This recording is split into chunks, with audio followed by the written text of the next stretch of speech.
Hello friends, today's topic is multiple strains of COVID-19. Viruses are always changing and that can cause a new variant or a strain. A variant usually does not affect how the virus works, but sometimes they make it act in different ways. We all know that it is a global issue. Due to its mutation, we have now alpha variant, beta variant, gamma variant, delta, theta, lota, and kappa variant. These are named as per their origin. With the new variants of the virus, the three most common symptoms of fever, dry cough, and loss of smell and taste remain the same. But there are 7 other symptoms that have been associated with the new variant.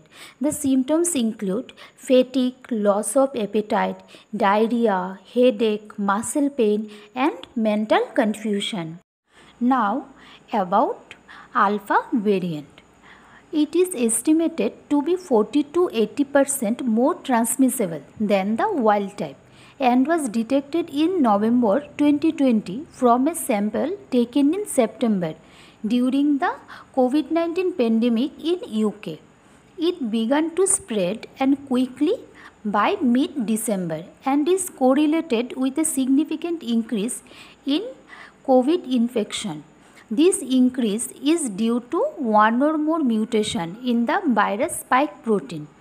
As of January 21, more than half of all genomic sequence of SARS-CoV-2 was carried out in the UK. On 2nd February 21, Public Health England reported that they had detected E484K mutants, which is also present in the beta and gamma variants. After that, on 31 March, the WHO announced that the variants of concern will be labeled alpha for the use of public communication. This alpha strain may pose a serious threat to women. Alpha was previously the dominant strain in the US and has been reported in at least 173 countries according to WHO. But female COVID patients are more likely to require intensive care and have a slightly higher chance of dying. But as per report, males were not affected by this alpha variant. Next is beta variant, which appeared in South Africa in August 2020, led to a resurgence in COVID cases that overwhelmed Southern Africa. It's been reported in at least 122 countries. Next is gamma variant. It was reported from Brazil. It is 2.5 times more contagious than its original form.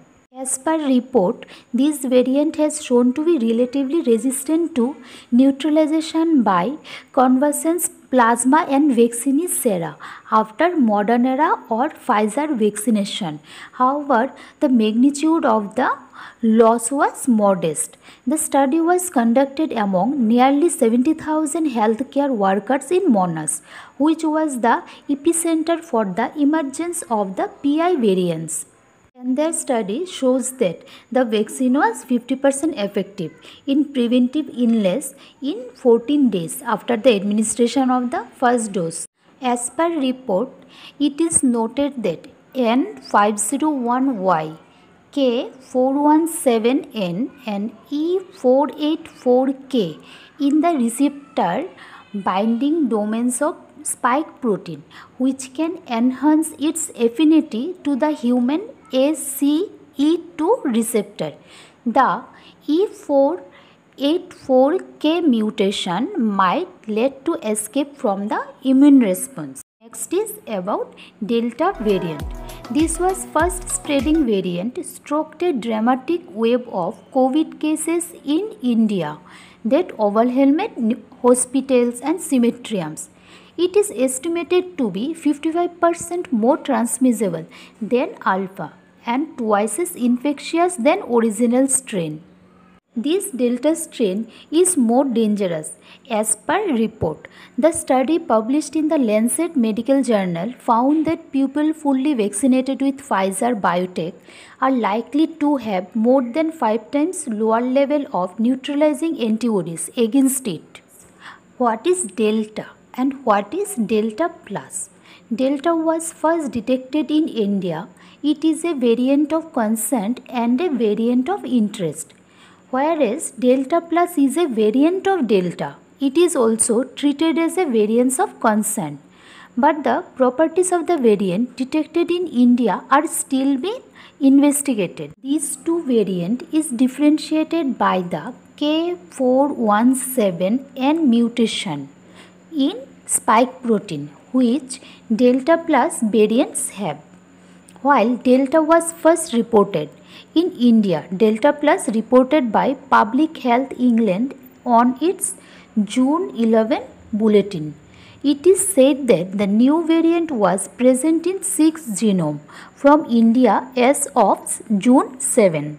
Now a question may come, how many Delta and Delta Plus cases are there across the world? As per report, it is said that Delta variant is responsible for 99% of the UK cases. According to the center, as of June 18, 205 Delta Plus cases were detected worldwide, with the USA and the UK reporting more than half of the known cases. Next, a question may come in our mind that is Delta Plus more transmissible or violent than Delta? Delta variant of coronavirus has been held responsible for the second wave of the pandemic in India. Several other countries to consider Delta as the factor behind a sudden surge of cases. Experts in India have said that Delta Plus already detected in Maharashtra and can be reason behind the third wave. As per report, it is said that Delta Plus can resist monoclonal antibody cocktail therapy, in which artificial antibodies are produced in the body. But as per India's expert committee has been confirmed that resistance to this does not mean that this variant is more virulent. As per Indian government, the number of Delta Plus variant in India are very few, but the variant is already present in some states for the last 2 months. Next question may arise, does Delta variant affect vaccinated?